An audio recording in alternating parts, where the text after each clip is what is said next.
भोजन के पौष्टिक तत्वों को नष्ट होने से बचने के उपाय में तीसरा है, सब्जियों को बहुत अधिक समय तक पकाते रहने से उनके पोषक तत्व नष्ट हो जाते हैं।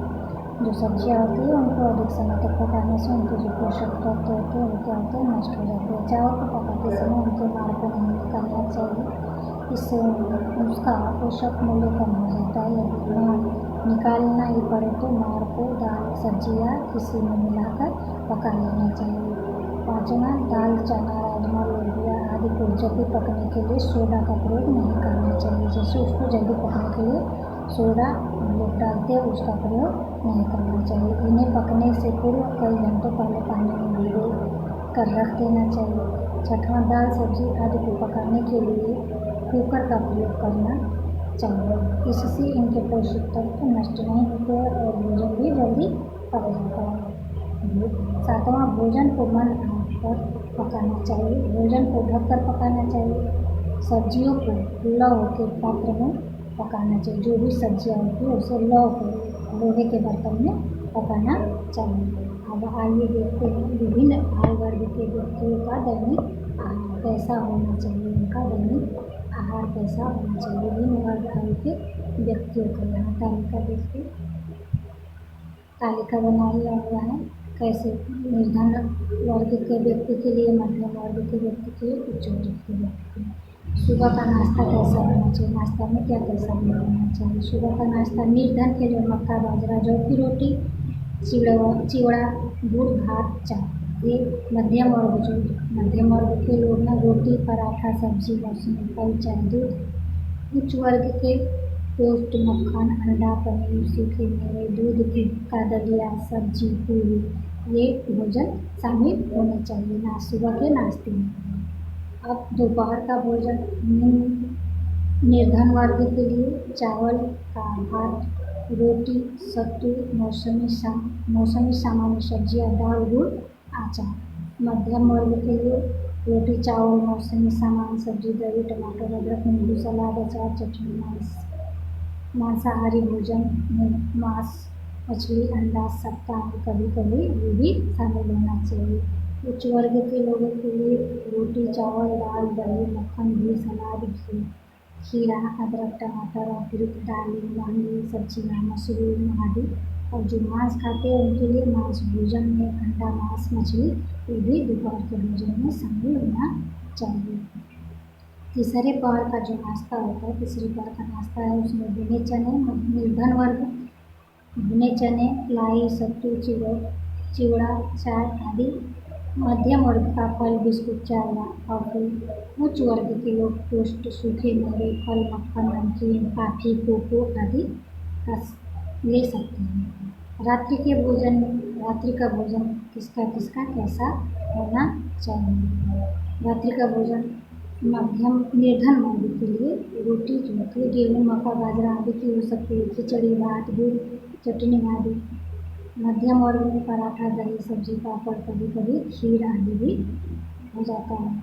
उच्च वर्ग में पराठा, पुलाव, मिष्ठान, दही, रायता, सलाद, अचार, सब्जी, फल। मांसाहारी भोजन में अंडा, मछली, मांस व्यंजन ये भी रात के भोजन में शामिल कर दिया जाता है।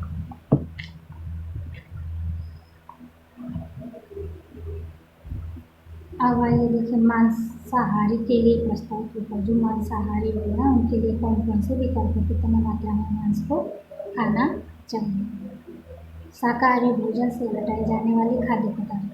प्रस्तावित मांसाहारी विकल्प क्या क्या है। 50% दालें, 20 से 30 ग्राम, 1 अंडा या 30 ग्राम मछली या मांस, 2 वसा या तेल की 5 ग्राम अतिरिक्त मात्रा, 2 अंडे या 50 ग्राम मछली या मांस, वसा या तेल की 10 ग्राम अतिरिक्त मात्रा। और इसमें शाकाहारी में 50% दालें, 20 से 30 ग्राम, 100% दालें, 40 से 60 ग्राम इनका ये मात्रा होनी चाहिए। अब आइए कुपोषण क्या होता है। कुपोषण आहार एवं पोषक विज्ञान की मान्यता है कि प्रत्येक व्यक्ति को सदैव संतुलित आहार ग्रहण करना चाहिए। यदि व्यक्ति द्वारा संतुलित आहार ग्रहण नहीं किया जाता है तो वह कुपोषण का शिकार हो जाता है, व्यक्ति कुपोषित हो जाता है, रोग से ग्रसित हो जाता है।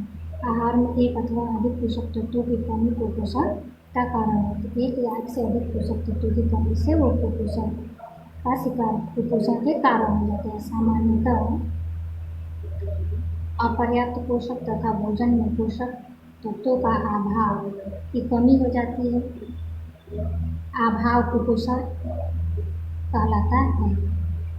भोजन में पोषक तत्वों का अभाव कमी कुपोषण कहलाता है, जिससे हमारे प्रतिदिन के आहार में उपयोगी पोषक तत्वों की कमी हो जाती है। कुपोषण किसी व्यक्ति के शरीर विकार की स्थिति है जो असंतुलित अथवा अपर्याप्त आहार के कारण अथवा व्यक्ति में किसी रोग के कारण पोषक तत्वों का अवशोषण अथवा सर्वांगीण की क्षमता में अभाव से उत्पन्न होता है। अब देखिए कुपोषण के प्रकार। कुपोषण के क्या प्रकार हैं? कुपोषण के कौन कौन से प्रकार हैं? कुपोषण के प्रकार कितने प्रकार के हैं? Types of nutrients. कुपोषण 4 प्रकार का होता है। अल्प पोषण, अति पोषण, असंतुलित आहार, विशिष्ट पोषण तत्वों का अभाव। पहला अल्प पोषण, अंडर न्यूट्रिएंट्स। निरंतर कम मात्रा में भोजन उपलब्ध होने के कारण अल्प पोषण अंडर न्यूट्रिएंट्स की स्थिति उत्पन्न हो जाती है, जैसे मेरिस्मस रोग हो जाता है।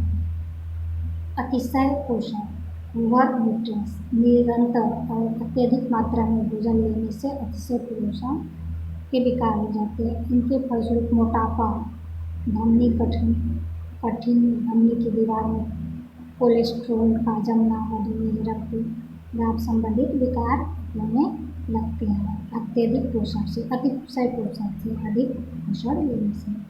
संतुलित आहार, अनबैलेंस्ड डाइट। जब आहार में कुछ पोषक तत्वों की अधिकता तथा कुछ पोषक तत्वों का अभाव हो जाता है, तब इसे संतुलित आहार कहते हैं। जैसे शर्करा की अत्यधिक मात्रा का उपयोग करने से मधुमेह रोग, जल में फ्लोरीन की अधिकता के कारण फ्लूरोसिस आदि रोग हो जाते हैं। जल में जल में जो होता है फ्लोरीन की अधिकता के कारण फ्लोरोसिस रोग हो जाता है, आदि रोग हो सकते हैं। विशिष्ट पोषक तत्व विशिष्ट पोषक तत्व का अभाव क्या है? आहार में किसी पोषक विशेष की कमी या अभाव विशिष्टहीन अन्य विकार उत्पन्न हो जाता है, जैसे पार्श्विक, घेघा, रतौंधी, स्कर्वी, सूखा रोग आदि इस तरह के रोग हो जाते हैं। इन सबों के बाद हम देखते हैं कुपोषण की स्थिति व्यक्ति के शरीर एवं स्वास्थ्य पर प्रतिकूल प्रभाव डालती है तथा इस दशा में व्यक्ति विभिन्न रोगों से ग्रसित हो जाता है। पोषण का अर्थ उचित पोषण शरीर एवं स्वास्थ्य के लिए अनुकूल कारक एवं दशा है। उचित पोषण से व्यक्ति स्वस्थ, चुस्त एवं गतिशील रहता है, उसकी रोग प्रतिरोधक क्षमता का विकास होता है तथा वह सामान्य रूप से रोग से बचा रहता है। अब आइए देखते हैं कुपोषण के कारण होने वाले कुछ रोग। कुपोषण से कौन कौन से रोग होते हैं? कुपोषण के कारण कौन कौन से रोग होते हैं? पहला, प्रोटीन के कारण कुपोषण। जो प्रोटीन से द्वारा होता है कुपोषण, उससे कौन कौन से रोग होते हैं? यह सबसे अधिक होने वाला कुपोषण तथा अधिकतर बच्चों में, इस तरह का रोग अधिकतर बच्चों में होता है। इसकी कमी से शरीर की वृद्धि रुक जाती है, आहार नली व श्वास नली से संबंधित संक्रमण की बीमारियां हो जाती हैं। प्रोटीन की कमी से बच्चों में होने वाला रोग क्वासेरिकोड या मेरिस्मस नाम के रोग हो जाते हैं। 2 प्रकार के रोग हो जाते हैं। यहाँ ये हम क्वासेरिकोड और मेरिस्मस के बारे में करेंगे। क्वासेरिकोड क्या होता है? यह प्रोटीन और कैलोरी के कुपोषण से होने वाली एक सामान्य बीमारी है जो 1 वर्ष से 4 वर्ष तक के बच्चों में होता है। क्वासेरिकोड 1 वर्ष से 4 वर्ष तक के बच्चों में होता है। इस रोग में के प्रमुख लक्षण क्या हैं? इस रोग के लक्षण क्या हैं? बच्चे की वृद्धि रुक जाती है तथा उसका वजन कम होना और बच्चे की वृद्धि रुक जाती है, उसका वजन कम होने लगता है। मांसपेशियाँ शिथिल हो जाती हैं, मांसपेशियाँ शिथिल हो जाती है, त्वचा झुर्रीदार हो जाती है, झुर्रीदार हो जाती है।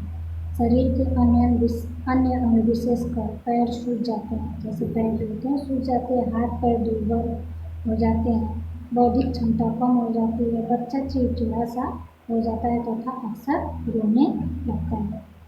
अब इसका उपचार क्या है? पाचन कोष से पीड़ित बच्चे के स्वास्थ्य को सुधारने के लिए अधिक प्रोटीन वाला भोजन नियमित रूप से दिया जाना चाहिए। अत्यधिक जिसमें प्रोटीन हो ऐसा भोजन रोज उसको देना चाहिए। यह रोग अधिकतर उन बच्चों को होता है जिनको पर्याप्त मात्रा में दूध नहीं मिलता है। यह रोग जो होता है अधिकतर उन्हीं बच्चों को होता है जिनको पर्याप्त मात्रा में दूध नहीं मिल पाता है। ऐसे बच्चों को दूध, मांस, मछली, अंडा, पकी हुई खिचड़ी आदि प्रोटीन युक्त आहार देना चाहिए। ऐसे जो पाचन कोष से ग्रसित बच्चे हैं ऐसे बच्चों को भोजन में मांस, मछली, दूध, पकी हुई खिचड़ी ऐसा भोजन देना चाहिए। अब आइए दूसरा इस प्रोटीन की कमी से होने वाला रोग मेरिस्मस। यह एक गंभीर रोग है जो प्राय भोजन में प्रोटीन तथा कैलोरी दोनों की कमी, प्रोटीन और कैलोरी दोनों की कमी से होता है। मेरिस्मस रोग से पीड़ित बच्चे में कौन कौन से लक्षण देखे जाते हैं यहाँ देखिए। शरीर की वृद्धि रुक जाती है तथा मस्तिष्क का आधार भी कम हो जाता है। शरीर की वृद्धि रुक जाती है और उसके मस्तिष्क का आधार कम हो जाता है। शरीर का वजन तेजी से कम हो जाता है, जैसे वजन भी उसका तेजी से घटने लगता है। बच्चे का शरीर दुबला व पतला हो जाता है। इससे शरीर की त्वचा ढीली व झुर्रीदार होकर लटक जाती है। मांसपेशियाँ नष्ट होने के कारण बच्चा कंकाल मात्र रह जाता है। जैसे मांसपेशियाँ नष्ट हो जाती है तो कंकाल मात्र रह जाता है। रोग निरोधक क्षमता कम हो जाती है। मानसिक विकास रुक जाता है। भोजन का पाचन ठीक प्रकार से नहीं हो पाता है।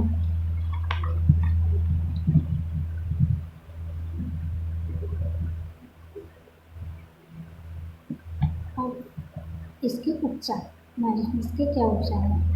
मेरिस्मस रोग से ग्रसित बच्चे को माँ का दूध शैशवावस्था से भी मिलना चाहिए। जो रोज शैशवावस्था में रहता है तभी से उसको माँ का दूध मिलना चाहिए। ऐसे रोगी को प्रोटीन और कार्बोहाइड्रेट के भोजन दिया जाना चाहिए। निर्धन परिवारों के ऐसे बच्चों को भी पर्याप्त मात्रा में भोजन उपलब्ध कराना चाहिए। अब कार्बोहाइड्रेट के कारण, प्रोटीन के कारण हो गया कासरकोल और मेरिस्मस। अब कार्बोहाइड्रेट के कारण कुपोषण।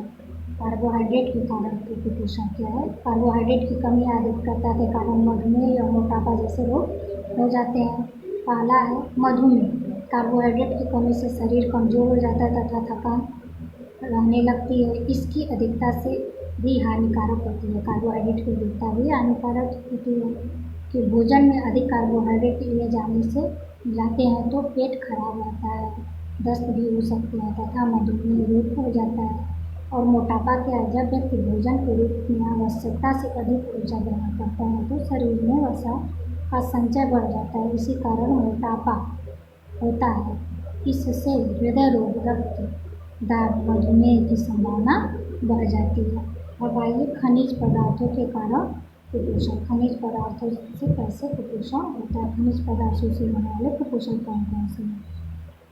कुछ खनिज पदार्थों से शरीर की विभिन्न पाचन क्रियाओं के लिए आवश्यक है। आयोडीन। आयोडीन शरीर में आयोडीन की कमी से घीघा नामक रोग हो जाता है। इस रोग थायराइड जो ग्रंथि होती है वो बढ़ जाती है, गर्दन लटक जाती है और भोजन में आयोडीन प्रचुर मात्रा में होना चाहिए। इसके लिए आयोडीन युक्त नमक का प्रयोग करना चाहिए।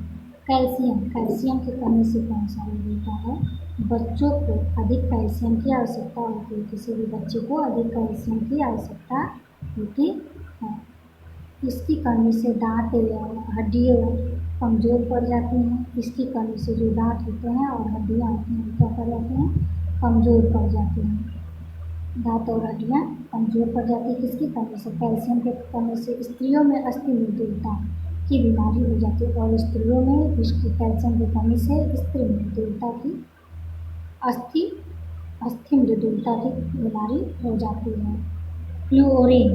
क्लोरीन कैसा है? क्लोरीन पीने के पानी, मछली तथा चाय आदि से प्राप्त होता है।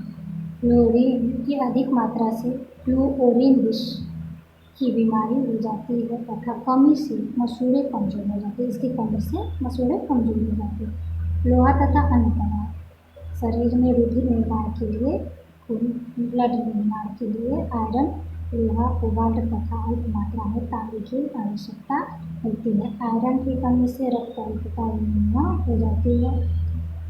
वसा के कारण कुपोषण, और वसा से कौन कौन से कुपोषण होते हैं? वसा की कमी से कौन कौन से कुपोषण, वसा के अधिकता रहने से कौन कौन से कुपोषण होते हैं? इसको देखिए। वसा की कमी के कारण शरीर की मांसपेशियां कमजोर हो जाती हैं।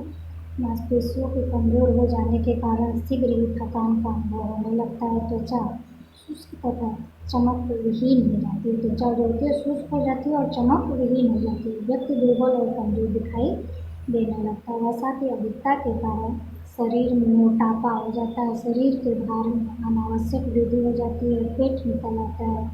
इससे हृदय रोग, रक्तदाब आदि रोग हो जाते हैं। वृक्क गुर्दों के कार्य पर भी इसका दुष्प्रभाव पड़ता है। वृक्क और हृदय कार्य करना क्या करते हैं? बंद कर देते हैं। वसा की कमी की पूर्ति के लिए सुपाच्य वसायुक्त भोजन पदार्थ ग्रहण करना चाहिए। वसा की कमी की पूर्ति करने के लिए सुपाच्य, आसानी से पचने वाला वसायुक्त भोज्य पदार्थ ग्रहण करना चाहिए। वसा की अधिकता से शरीर परिश्रम अधिक करना चाहिए। वसायुक्त आहार के प्रयोग से बचना चाहिए। अब आइए विटामिन के कारण होने वाले कुपोषण। विटामिन के कारण कैसे विटामिन की कमी से कौन कौन से कुपोषण होते हैं? पहला विटामिन ए, रेटिनॉल की कमी से। विटामिन ए की कमी से रोटोंडी जीरोथैलेमिया रोग हो जाता है। जीरोथैलेमिया रोग हो जाता है। त्वचा की चमक समाप्त हो जाती है। उसकी रोग प्रतिरोधक क्षमता प्रभावित होती है। रोटोंडी के कारण प्रभावित व्यक्ति को कम प्रकाश में स्पष्ट दिखाई नहीं देता। जैसे कम प्रकाश रहता है तो इस रोग में उसको दिखाई नहीं देता। विटामिन ए की पूर्ति के लिए अंडा, मक्खन, घी, मछली का तेल या तेल का उपयोग करना चाहिए। इसके विकल्प के रूप में गाजर, हरी पत्ते वाली सब्जियों का प्रयोग किया जा सकता है। शाकाहारी व्यक्तियों को दूध, दही, मक्खन आदि का प्रयोग करना चाहिए। गर्भवती और स्तनपान कराने वाली स्त्रियों को भी विटामिन ए प्रचुर मात्रा में उपलब्ध होना चाहिए। जो गर्भवती स्त्रियाँ होती हैं उनको भी प्रचुर मात्रा में विटामिन ए उपलब्ध होना चाहिए। आज के आधुनिक युग में मेडिकल स्टोर पर विटामिन ए की गोलियाँ भी मिलती हैं। इनका प्रयोग करके विटामिन ए की पूर्ति की जा सकती है। विटामिन बी की कमी से होने वाले विटामिन बी या बी प्लस या थायराइड की कमी से तंत्रिका तंत्र तथा मांसपेशियों का कार्य प्रभावित होता है। इसके अंगघात या लकवे की आशंका होती है। इससे अंगघात या लकवे की आशंका हो जाती है। हृदय पेशी छीड़ हो जाती है। हृदय आघात हो सकता है। पाचन तंत्र प्रभावित होता है। अपच और कब्ज हो जाता है। इन सभी लक्षणों को सामूहिक रूप से बेरी रोग कहते हैं। ये जो लक्षण दिखाई देते हैं जिसमें उसमें बेरी रोग हो जाता है। विटामिन 2 या राइबोफ्लाविन की कमी से होंठ फट जाते हैं। पाचन शक्ति क्षीण हो जाती है। रक्त क्षीणता या एनीमिया आदि के लक्षण प्रदर्शित होने लगते हैं, दिखाई देने लगते हैं। विटामिन B6 या पायरिडॉक्सिन की कमी से चर्म रोग होता है। पेशियों में ठंड, वृक्क की पथरी आदि के रोग हो जाते हैं। फोलिक अम्ल की कमी से शरीर की वृद्धि प्रभावित होती है। रक्त क्षीण होने लगते, एनीमिया रोग होता है। विटामिन बी के स्रोत के रूप में फलियाँ, जैसे फली होती है, दालें, हरी सब्जियाँ, यीस्ट, अनाज, दूध, पनीर, अंडा, मांस, मछली का प्रयोग इन रोगों से बचने के लिए करना चाहिए। अब आइए विटामिन सी, इसको एस्कॉर्बिक अम्ल की कमी भी कहते हैं। सर्वप्रथम इसी विटामिन का पता चला था। सबसे पहले विटामिन सी का भी पता चला था। जल यात्रियों को स्कर्वी रोग हो जाता है। जो जल में यात्रा करते हैं उनको स्कर्वी रोग कहा जाता है कि 1498 में जब वास्को डी गामा समुद्री मार्ग से भारत आया था तो उसने 180 यात्रियों में से 100 इसी रोग के शिकार हो चुके थे। स्कर्वी रोग में मसूड़ों के कमज़ोर हो जाने से उन्हें सूजन आ जाती है, मसूड़ें कमज़ोर हो जाती हैं और मसूड़ों में क्या हो जाती है, सूजन आ जाती है। मसूड़ों में सूजन आ जाती है। दांतों की वृद्धि भी प्रभावित हो जाती है, दांतों की वृद्धि भी प्रभावित होती है। घाव जो हो जाते हैं, घाव भी देर से भरते हैं, जो घाव हो जाते हैं वो भी देर से भरता है। विटामिन सी के प्रमुख स्रोत क्या हैं? ताजे रसीले खट्टे फल, जो रसीले खट्टे फल होते हैं वो विटामिन सी के प्रमुख स्रोत हैं। जैसे नींबू, संतरा, मौसमी, आंवला, अंकुरित अनाज, दालें, ये सब विटामिन सी के प्राप्ति के स्रोत हैं। विटामिन डी या कैल्सीफेरम की कमी, इसकी कमी से बच्चे में सुखाने, रिकेट्स और वयस्कों में ऑस्टियोमैलेसिया रोग हो जाता है। विटामिन डी की कमी के कारण आहार नाल में भोजन से कैल्शियम तथा फास्फोरस का अवशोषण नहीं हो पाता है। इनके अभाव में अस्थियों का विकास नहीं होता है। विटामिन डी को धूप का विटामिन डी, ये विटामिन डी है, इसको धूप का विटामिन डी कहते हैं। इसका निर्माण हमारी त्वचा में सूर्य के प्रकाश की उपस्थिति में होता है। जो विटामिन डी हमारे शरीर में बनता है सूर्य के प्रकाश की उपस्थिति में होता है। इसके अतिरिक्त, सूर्य के प्रकाश के अतिरिक्त मछली का तेल, दूध, मांस, यकृत या अन्य मुख्य स्रोतों में होता है। विटामिन डी की कमी सामान्यतः सीलन युक्त वस्तुओं, जहाँ धूप का अभाव होता है वहाँ होता है। अब आइए विटामिन ई की कमी से क्या होता है? टोकोफेरॉल, इसकी कमी से जनन क्षमता होती है वो प्रभावित होती है। गर्भावस्था में भ्रूण का विकास ठीक तरह से नहीं हो पाता है। किसकी कमी से? विटामिन ई की कमी से बार रक्तस्राव हो जाता है। यह अनाज में प्रचुर मात्रा में पाया जाता है। ये जो विटामिन है अनाज में प्रचुर मात्रा में पाया जाता है। विटामिन के नेफ्रोक्विनॉन, इसकी कमी से रक्त थक्का नहीं बनता है। जो रक्त में थक्के बनते हैं वो नहीं बनता है। इस रोग को हेमरेज या हीमोफीलिया कहते हैं। जो विटामिन डी की कमी से रक्त का थक्का नहीं बनता, इसको हेमरेज या हीमोफीलिया कहते हैं। हरी सब्जियां जैसे टमाटर, सोयाबीन, अंडा आदि, इनमें ये प्रचुर मात्रा में पाया जाता है। तंत्रिका विष के कारण कुपोषण, जो तंत्रिका विष होती है इसके कारण कुपोषण कैसे होता है इसको देखिए। तंत्रिका विष के कारण कुपोषण, लेथाइरिक्स नामक रोग पानी में घुलनशील तंत्रिका विष के कारण होता है। सामान्यतः लेथाइरिज्म उत्तर प्रदेश, बिहार तथा मध्य प्रदेश के कुछ क्षेत्रों में होता है। इन क्षेत्रों में लोग कभी कभी खेसारी दाल खाते हैं, खेसारी की जो दालें भी खाते हैं, जिससे यह तंत्रिका विष पाया जाता है, जिसके कारण यह रोग हो जाता है। इसके सामान्य लक्षण निचले कशेरुक, जो नीचे का कशेरुक पर चकत्ते बनना तथा पैरों पर पक्षघात, ऐसे लक्षण दिखाई देने लगते हैं।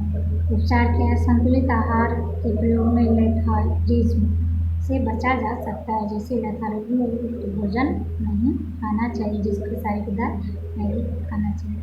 भारतवर्ष में कुपोषण के कारण, तो भारत में है कुपोषण के क्या कारण है? हमारे देश में कुपोषण के अधिकांश बच्चे जन्म से 4 वर्ष तक की आयु में भी उनकी क्या हो जाती है? मृत्यु हो जाती है। कुपोषण के कुछ कारण हैं जो नीचे बताया जाए। निर्धनता एवं अस्वच्छ वातावरण, भारत में सबसे प्रथम है कारण भारत में निर्धनता और अस्वच्छ वातावरण, ये पहला कारण हो गया। भारत की जनसंख्या भी अधिक है। अन्न तथा अन्य भोज्य पदार्थों का कम उत्पन्न होना, भोजन तथा अन्य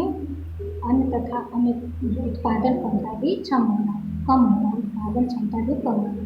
शिक्षा का अभाव, संतुलित आहार का ज्ञान अधिकांश लोगों को नहीं होता। अशिक्षित हैं, जिससे संतुलित आहार का उनको ज्ञान कम है। प्राकृतिक आपदाएं जैसे असामयिक अकाल, सूखा, बाढ़, शुद्ध, साफ, पौष्टिक एवं दोषमुक्त भोजन का ज्ञान न होना, नवजात शिशुओं एवं बढ़ते बच्चों के पोषण संबंधित आवश्यकताओं के बारे में अनभिज्ञता नहीं जानकारी है। भोजन पकाने की विधियों का उचित ज्ञान न होना, ये अभी का चैप्टर संतुलित आहार खत्म कर। इसमें विस्तृत रूप से संतुलित आहार से आप क्या आशय है, संतुलित आहार के किन तत्वों को होना आवश्यक है, ये पीछे संतुलित आहार की परिभाषा और संतुलित आहार में कौन कौन से पोषक तत्व होंगे वो शामिल हो जाएंगे। संतुलित आहार के अर्थ एवं आवश्यकता को स्पष्ट करके संतुलित आहार के पर्याप्त आहार में क्या अंतर है, संतुलित आहार और पर्याप्त आहार में क्या अंतर है, इसका डिफिनेशन हो जाएगा। संतुलित आहार के निर्धारित कारकों का विस्तृत, जैसे उसके निर्धारित कारक कौन कौन से, उसका विस्तृत और संतुलित आहार के आयोजन के लिए निर्धारित आहार समूहों का परिचय दिए। 7 तरह के आहार समूहों का परिचय दिया है, तालिका द्वारा बना के दे दिया जाएगा। संतुलित आहार किसे कहते हैं और संतुलित आहार की परिभाषा, खाद्य आवश्यकता किन किन स्थितियों के अनुसार परिवर्तित होती है, उदाहरण द्वारा खाद्य किन स्थितियों द्वारा आवश्यक उसका के बारे में लिखा जाएगा। संतुलित आहार क्यों आवश्यक है, शरीर के लिए कठिन परिश्रम करने वाले व्यक्ति को कैसा आहार देना चाहिए, ये आगे उधर समझाया गया है। संतुलित आहार क्या है, संतुलित आहार की आवश्यक है, कठिन परिश्रम करने वाले व्यक्ति को आप कैसा आहार देंगे, इसकी भी तालिका बना करके लिखा जाएगा बस।